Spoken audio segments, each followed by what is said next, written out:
এসো এসো দূর দূরান্ত থেকে আগমনকারী বীর যোদ্ধা ব্রাহ্মণী রাজা ও রাজপুত্রগণ আমার সতীর সভায় আগমন করেছেন, তার জন্য সকলকে জানাই অসংখ্য প্রীতি শুভেচ্ছা আন্তরিক অভিনন্দন। সকলেই আপনারা নিজের আসন গ্রহণ করুন। এখনই আমার কন্যা সতী বরমালা নিয়ে এই স্বয়ম্বর সভায় আগমন করবে।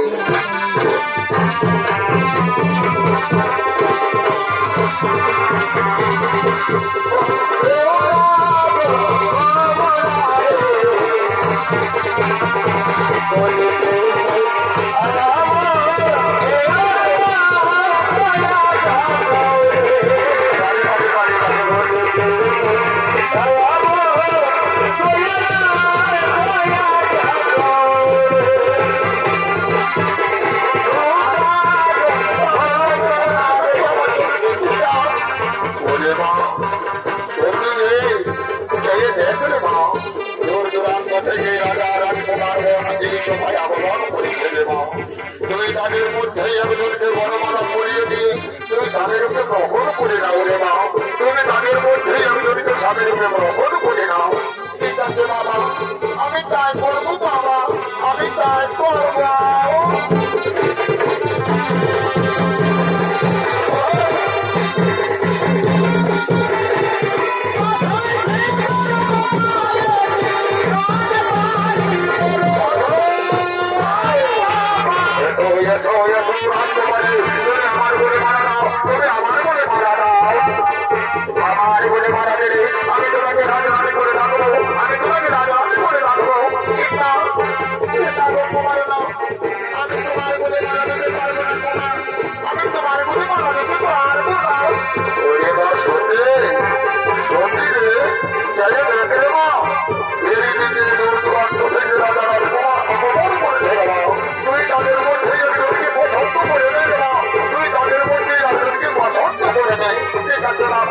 আমি তাই করবো।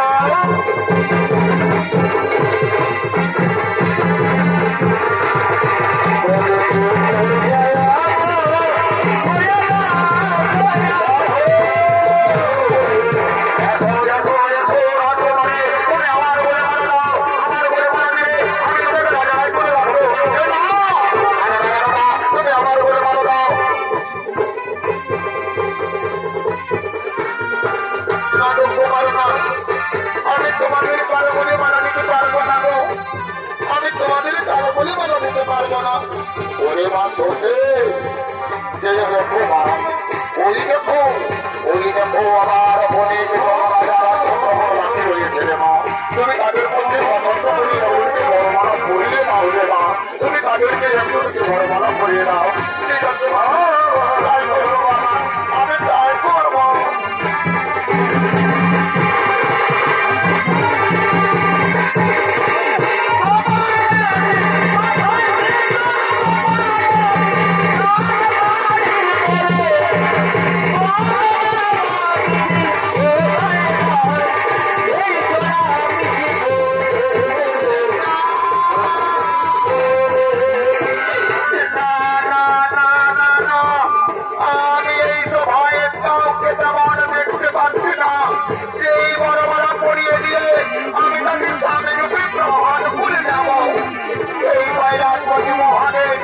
আমি তোমাকে যত বেঁচে তোমার নাম জপনা করে এসেছিলাম, আমি তোমাকে স্বামী বলে পাবো বলে, কিন্তু তুমি এই সভায় কেন এলে না ঠাকুর? আগো মহাদেব, তুমি কৃপা করে এই সভায় এনে দাঁড়াও। মহাদেব, তুমি কৃপা করে এই সভায় এনে দাঁড়াও। হয়তো ভাইয়া কোন মহাদেব এই সভায় করেছে আহ্বান। আর আমি করিব না বিলম্বন। এই বড় বড় পড়িয়ে দিয়ে আমি তার স্বামীর উপর প্রহার করে নেবো। আমি তাকে স্বামীর উপরে প্রহার করে দেব।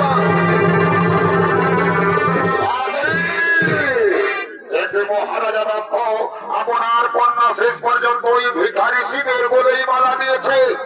এই যদি বাসনা ছিল মহারাজ, তাহলে আমাদেরকে আমন্ত্রণ করে ডাকলেন কেন? শুনুন মহারাজা দক্ষ, আপনার কন্যার উপকর্মের জন্য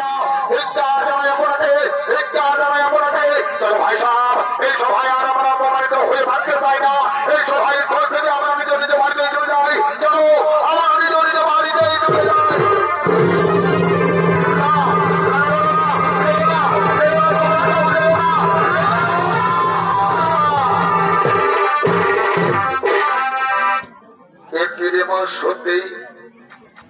এ তুই কি করতে কি করে দিলি রে মা? আজ শত শত রাজা রাজকুমার থাকা সত্ত্বেও তুই তাদের গলে বড় মালা না দিয়ে, এই ভিখারি শিবের গলে বড় মালা দিয়ে তুই আমার মানুষ হনুমানকে মাটিতে মিশিয়ে দিলি রে মা। তুই আমার মানুষ হনুমানকে মাটিতে মিশিয়ে দিলি। বাবা, তুমি আমাকে ক্ষমা করে দিও বাবা, তুমি আমাকে ক্ষমা করে দিও। ওরে মা সতী, আর কি বলবো রে মা, তুই সে কথা বুঝবি না রে মা। তোকে কন্যা রূপে পাওয়ার জন্য আমি কত দেবতার কাছে মানত করেছিলাম রে মা। তোকে কন্যা রূপে পাওয়ার জন্য আমি কত দেবী দেবীর কাছে মাথা ঠুকেছিলাম রে মা। দেবতাদের কৃপায় যখন তোকে আমি কন্যা রূপে পেলাম, ছোট থেকে লালিত পালিত করে সযত্নে বড় করে তুললাম, তখন তুই আমার কথা ভুলে গিয়ে ঘন সুখের প্রয়াসে সভাই স্থল মাঝে আমার স্থান সোনবার গিরিয়ে ছিনিমিনি খেলা খেললি রে মা। ওই ভিখারি শিবের বলে মালা নিয়ে তুই আমার মান সোনবার খেমাটিতে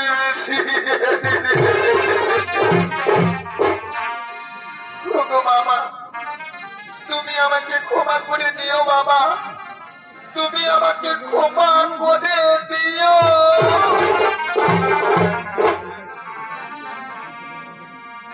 আর হাতে ধরে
তুই সবাই তোর মাঝে আমাকে যখন বাবা বলে পারলে না, তখন তুই আমাকে আর বাবা বলে ডাকবি না রে মা।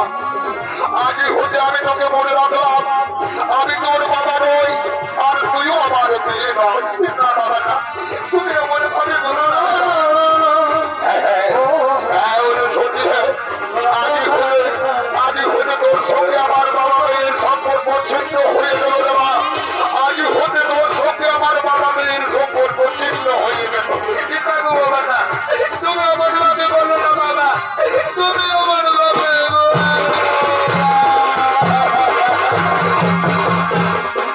শুনে থাকবি সতী, তুই যে অপমান করেছিস, এই অপমানের পূর্ণ জবাব দিতে আমি আগামী মুহূর্তে মহাযজ্ঞের করিব আয়োজন। ওই যজ্ঞে ত্রিভুবন মাঝারে সমস্ত দেবতা দানব মানবকে করিব আমন্ত্রণ, কিন্তু তোকে আর এই সন্ন্যসনা ভিখারি শিবকে আমি আমন্ত্রণ করবো না। আর শুনে থাকলে মা, আজ যেহেতু তুই আমাকে সবাই স্থল মাঝে অপমান করেছিস, এই অপমানের জবাব দিতে আমি আর তোর মুখ দর্শন করতে চাই না। আজই হতে তোর ওই মুখখানা নিয়ে আমার কাছে আর আসবি না। আমি তোর বাবা নই, আর তুই আমার মেয়ের হোক।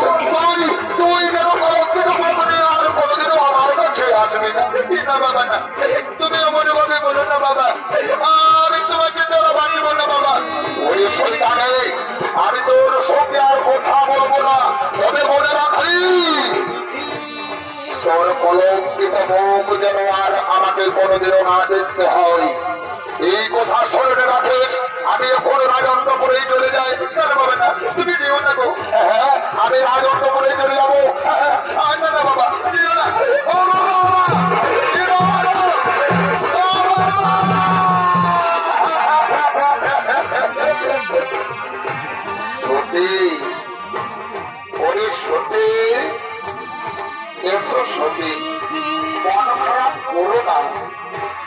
তুমি যখন আমাকে বড় মাল্য করে দিয়ে আমাকে স্বামী রূপে গ্রহণ করে নিয়েছ, আমি তোমাকে স্ত্রীর মর্যাদা দিয়ে আমরা দুজনে এখন কৈলাসেই চলে যাব।